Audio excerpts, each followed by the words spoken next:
그 주체를 이해를 할 때 이게 좀 계속 우리가 이제 이 주체 개념을 이해를 하는 그래서 이제 이 반복은 사실은 상징계의 기본 특징이다. 본질 특징 중에 하나가 이 계례로 이루어져 있는 거다. 그러니까 반복. 그런 다음에 그게 바로 그 본질적으로는 그 계례의 어떤 이루어져 있다.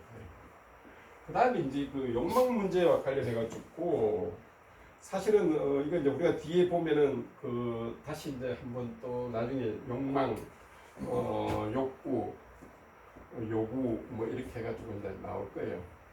그 기본 개념들 뭐 이런 따로 있는데 기본적으로 그 락강한테 있어서의 어떤 그는 이 대타자에 대한 어떤 그 기본 개념 자체가 우리가 이제 여기식으로 하면 이거죠. 이제 이 대타자에 이제 이게 들어가는데 이게 소타자하고 대타자의 차이는 뭐 어떤 건가 하면은 조금 이제 이해를 우리가 조금 쉽게 하기 위해서 이제 그 웨드푸스 그 이야기를 프로이드도 계속 그 이야기를 하고 락강도 이제 이걸 통해서 이제 좀 더 보다 이제 구체적으로 이야기를 하는데 그렇지 않습니까? 이게 이제 웨드푸스의 어떤 그 패러독스 자체가 결국은 어린아이와 엄마 사이의 어떤 그 기본적인 욕망의 그 충돌 서로가 서로를 다 만족시키지 못한다는 데 패러독스가 있는 거죠. 웨드푸스 왜? 엄마가 갖고 있는 어떤 그 욕망하고 아이가 갖고 있는 어떤 그 욕망이 둘 다 기본적으로 그 결여된 어떤 존재인데 그 결여된 존재가 상대편한테 완전한 그 충족을 줄 수는 없죠. 또 두 번째로는 본질적으로는 그렇고 또 두 번째로는 이제 그 욕망 그 어린아이와 엄마의 어떤 그 욕망의 그 동일성이 가설상으로 이루어진다 하더라도 그때 이루어지는 동일성은 바로 이 상상계에서만 일어나는 거죠. 왜? 이자관계에서 일어나는 거니까. 이자관계. 이자관계라는 게 뭔가 하면은 나하고 엄마의 관계, 엄마와 나의 어떤 그런 관계에서 일어나. 근데 그거는 이제 상상계에서 일어나고 있는 어떤 그 동일시죠.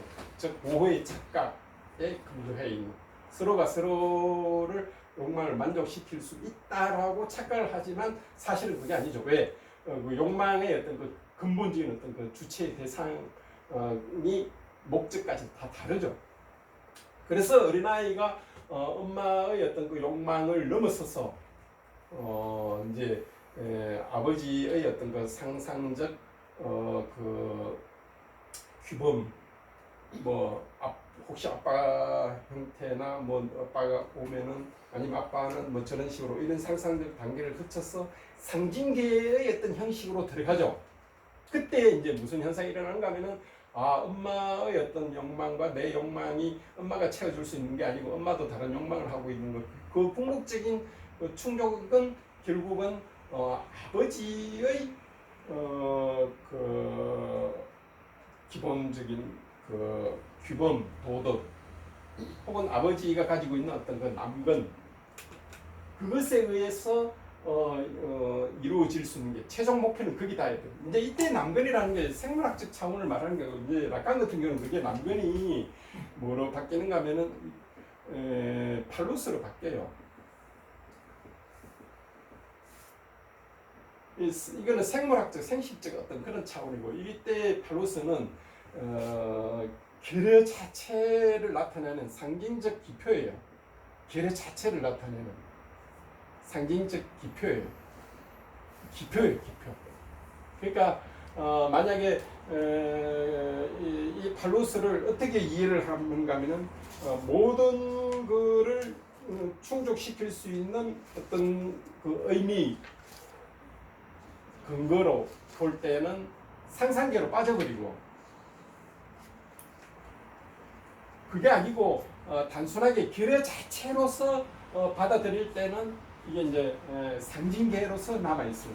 여기서도 이미 상상계하고 상징계의 차이가 나타나요. 아까 전에 그 우리 의미를 고정화시킬 때처럼 뭔가 하면은 어떤 모든 모든 것을 충족시킬 수 있는 어떤 근거, 이래 보면 세상적 차원, 뭐 세계적 차원에서 이해를 하는 거니까. 그때는 팔로스가 소형으로 빠져버려요. 그러나 결의 자체를 나타내는 어떤 기표로서의 어떤 상징으로 팔로스를 볼 때는 결의 자체가 되어버려요. 그게 이제 상징계에서 일어나는 거죠. 여기에서도 우리가 이제 상징계하고 상상계의 어떤 그 기본적인 차이점이 우리가 보면은 아까 말한 다른 차원에서도, 하지만 또 유비적으로 차원에서도 이해가 될 수 있어요. 그래서 이게 이제 남건이라는 어떤 그 생물학적 어떤 그 차원을 넘어서는 팔루스, 즉 계력 자체를 나타내는 걸로 보이는 거예요. 그래서 이때의 계력 자체를 나타내는 거를 우리가 이제 그 오이디푸스를 이제 그 마지막 단계에서는 무슨 현상이 일어나는가 하면은 어린아이가 드디어 이 법, 도덕, 즉 아버지의 어떤 거를 받아들인 건데, 그때 아버지의 도덕, 법을 받아들인다는 것 자체, 즉 아버지의 이름을 받아들인다는 것 자체, 아버지의 금기 사항을 받아들인다는 그 자체는 결국 뭘 말하는가 하면은 그 사회가 가지고 있는 기본 도덕, 아버지의 어떤 그 규칙을 자기가 그 욕망을 받아들인다는 거예요. 즉 타인의 욕망을 받아들인다. 타인의 욕망을 받아들인다는 것 자체는 뭔가 하면 타인의 욕망에 맞춰서 내 욕망을 형성한다는 거예요. 이게 이제 우리가 주체 탄생의 두 번째 계기예요. 말하자면은 나의 욕망이 아니라 그 사회 아버지가 가지고 있는, 혹은 그 사회가 가지고 있는 어떤 그 욕망의 어떤 그거를 내가 거기에 맞추었어. 그 욕망에 따라서 나의 어떤 이 상징계에 대한 어떤 자기 안착, 그러니까 자기에 대한 어떤 그를 받아들임. 여기서 이제 자기 고유의 어떤 탄생이 단계로 나아가는 게 분리 현상이 일어나요. 이게 굉장히 중요해요. 주체가 뭔가 하면은 이 아버지 쪽이나 뭐 사회에서 요구하고 있는 어떤 이 욕망과는 다른 방식의 자기 욕망을 찾는 거예요. 이게 이제 주체가 탄생하는 두 번째 아주 독특한 거예요.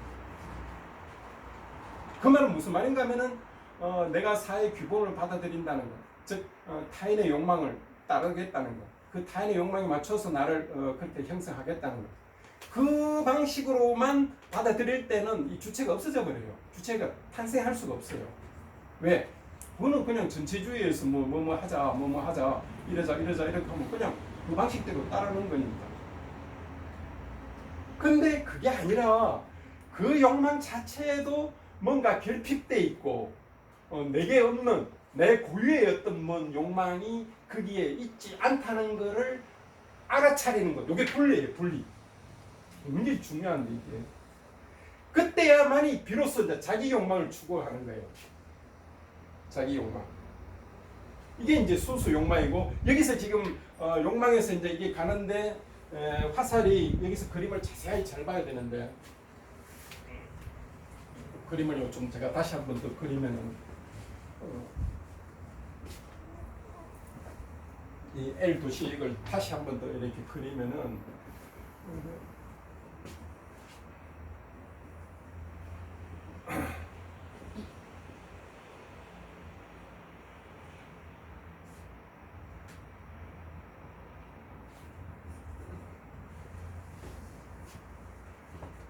이 근원적인 어떤 그 욕망 자체가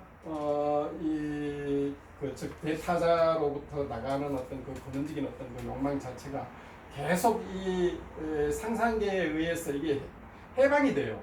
해방이 되면서 이 진정한 욕망에 의해서 이루어지는 어떤 주체와 대타자의 어떤 관계가 안 이루어지고 이게 왜곡된 현상으로 이게 가게 돼요.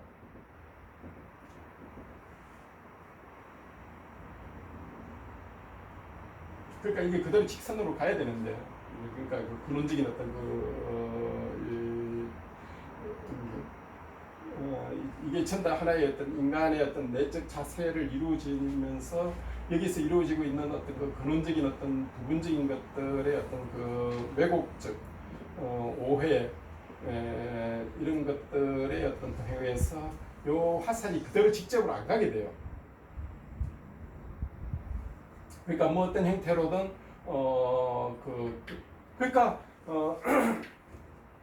그 자기 주체의 어떤 그 근원적인 그 탄생 자체는 바로 이 근원적인 자기 욕망을 얼마나 자기화시켜서, 즉 일반적인 어떤 그 사회가 가지고 있는 혹은 그 아버지의 어떤 그 규범으로부터 주어진 그 욕망과는 다른 방식의 혹은 그와는 다른 그 집합의 어떤 그 관계를 자기 걸로, 이거는 이제 우리가 이게 뭐 이게 존재 이렇게 되겠고 여기 어떤 그 의미 이런 게 되겠죠. 이런 무의미가 이제 여기 공집합 같은 이런 것들을 자기화 시킬 수 있는 이거를 이제 자기가 가져야 되는.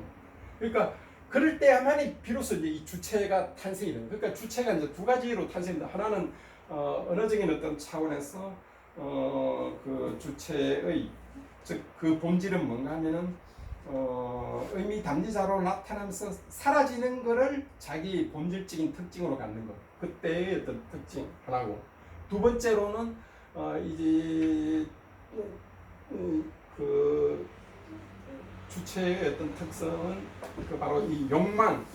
그러나 이 욕망은 사회에서 혹은 규범으로서 혹은 그 대타자에 의해서 주어지는 어떤 그 방식을 그 욕망에 거기에 맞춰서 거기에 따라서 사는 어떤 그 방식이 아니라 그거를 분리하고 거기서 비로소 자기의 어떤 그 고유한 욕망을 찾아서 그거를 자기화할 때 그때 비로소 진정한 어떤 주체의 어떤 그 탄생이 성립한다고 보는 게 이 락강의 주체의 어떤 특징이에요.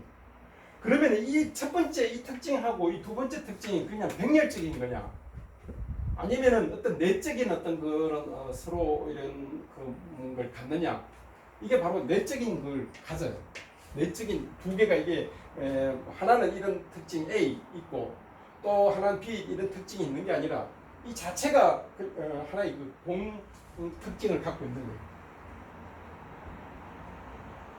그게 바로 뭔가 하면은 이 기본적으로 욕망의 그 탄생의 어떤 그 기본적으로 일어나고 있는 어떤 이 기본적인 추동력 자체가 궁극적으로는 이 인간 즉 상징계에서 일어나고 있는 근본 구조 자체가 바로 이 계례이기 때문에 있습니다.